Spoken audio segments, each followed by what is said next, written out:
Bienvenue dans l'heure des briques, votre émission qui décrypte l'actualité de façon très objective. Dans les informations vérifiées des derniers jours, accusé d'islamophobie pour son manque de réaction à la mort d'Aboubacar Cissé, Gérard Larcher a tenu à organiser au Sénat une seconde de silence.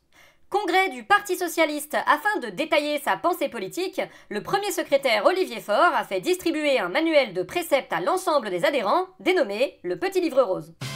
Pour commenter ces informations, je serai tout d'abord accompagnée de la ministre de la Santé, Catherine Vautrin. Catherine Vautrin, bonjour. Bonjour. Pour l'accompagner, la députée insoumise Nadège Abomangoli. Nadège Abomangoli, bonjour. Bonjour. Et on termine ce tour de table avec un médecin généraliste, docteur médecin. Docteur médecin, bonjour. Bonjour. Notre premier sujet sera la loi Garot, proposition d'un député socialiste sur la régulation de l'installation des médecins, qui est en ce moment débattue à l'Assemblée nationale. On est contre! Mais j'ai même pas encore dit ce qu'il y avait dans la loi, attendez 2 secondes. Ah oui, pardon, allez-y. Donc, je disais, la proposition d'un député socialiste pour... On est contre! Vous allez me laisser finir, oui ou non? Ah oui, pardon, comme vous avez dit socialiste, ça a déclenché une alarme dans ma tête. Forcément. Bon, donc je disais, proposition de loi, elle propose de lutter contre la désertification médicale par les mesures suivantes. Créer une autorisation d'installation pour qu'il soit plus difficile de s'installer dans les zones où l'offre est suffisante et plus facile dans celles qui souffrent d'une pénurie. Elle supprime la majoration des tarifs à l'encontre des patients non pourvus d'un médecin traitant. Elle assure une formation à minima de première année dans chaque département du pays. Et enfin, elle rétablit l'obligation de permanence des soins. Voilà. Vous pouvez y aller maintenant. Ah, on est contre! D'accord. Et pourquoi? Parce que ça va servir à rien. Alors on a décidé de présenter un contre-projet qui sera encore moins efficace.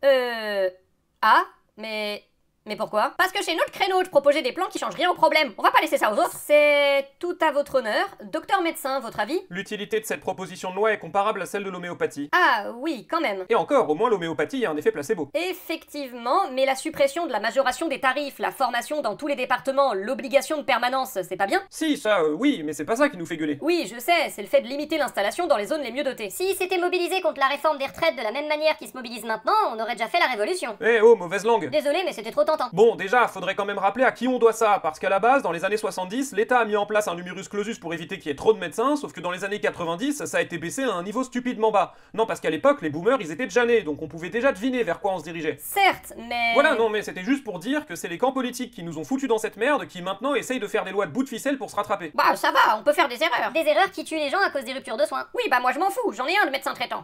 Mais pour recentrer sur cette loi en elle-même, elle prend pour exemple une étude de la DREES de 2021 qui indique que la régulation de l'installation conduit à une distribution géographique plus homogène. Elle dit aussi qu'en France, c'est déjà appliqué pour d'autres professions comme les infirmiers libéraux ou encore les sages-femmes. Dites, Catherine Vautrin, vous pourriez suivre? Ah, non, c'est pas vrai, j'ai une conscience. Pardon, mais comme vous parliez d'une étude scientifique, ça m'a endormi. Vous êtes pas ministre de la Santé à la base? Ministre de quoi? Ah, oui, quand même. Bref, en fait, le problème principal, c'est que ça part du principe qu'il y a des zones où on a assez de médecins et des zones où on en a pas assez. Sauf que non, il y a des zones où on n'a pas assez de médecins et des zones où les médecins sont une légende urbaine. C'est pas pareil. Certes, mais ça n'empêche pas que si leur répartition était plus homogène sur tout le territoire, ça faciliterait l'accès à un médecin traitant pour les habitants des zones les moins bien dotés. Oui, sauf que non, les médecins qui pourront plus s'installer en libéral, ils auront juste à faire des remplacements au lieu d'avoir leur propre cabinet ou à rester salariés. En d'autres termes, ce que vous me dites, c'est que peu importe que la disposition soit utile ou non, parce qu'elle sera contournée. Et qu'est-ce qu'il faudrait faire alors? Bah déjà, accélérer l'augmentation du nombre de médecins, donc certes garantir un meilleur accès à la formation, mais aussi rapatrier les médecins français qui se forment ailleurs, améliorer les conditions de travail des internes, et faciliter l'installation pour les médecins étrangers par exemple. Quoi? Vous voulez faire venir des immigrés sur notre sol pour soigner nos enfants? Vous avez pensé aux enfants? Effectivement, c'est pas gagné. Ah, et aussi mettre des moyens pour créer des postes d'assistants ou même de secrétaires pour s'occuper des tâches les moins spécialisées et permettre que les consultations aillent plus vite et soient donc plus nombreuses. Quoi? Vous voulez qu'on dépense de l'argent pour embaucher des gens? Vous avez pensé à la dette? Eh ben, ne leur parlons même pas du fait d'augmenter le nombre de personnel hospitalier. Ouais, ça fait 15 ans que j'ai arrêté d'y croire. Mais on a eu une super idée! Faut forcer les médecins à aller faire des remplacements 2 jours par mois dans les zones tendues. Et ça, c'est votre solution miracle. Ah oui, décidément, on est sauvés. Et c'est parti pour le point info. Violence policière, inculpé notamment pour des coups de matraque et une fracture, un policier a affirmé qu'il était narcoleptique et somnambule et qu'il avait donc dû faire ça dans son sommeil. Roumanie, après le premier tour de la seconde présidentielle qui a vu l'extrême droite arriver de nouveau en tête mais en étant largement renforcée, le candidat centriste a demandé s'il était éventuellement possible de re-annuler l'élection. Et on termine cette émission avec notre second sujet, la panne d'électricité massive qu'ont connue le Portugal et l'Espagne. Ce sont des dizaines de millions de personnes qui se sont retrouvées privées d'électricité pendant de longues heures, nécessitant notamment des centaines d'interventions pour sortir les gens d'ascenseurs bloqués, ou encore provoquant des embouteillages monstres alors que les gens empruntaient la voiture faute de transport en commun. Elle a également montré à quel point la vulnérabilité du pays est importante en cas de coupure du réseau électrique. Pour en parler, nous accueillons le chef du gouvernement espagnol, Pedro Sánchez. Pedro Sánchez, bonjour. Bonjour. Pedro Sánchez, pouvez-vous nous expliquer ce qu'il s'est passé? Ça a fait pouf, et puis plus rien.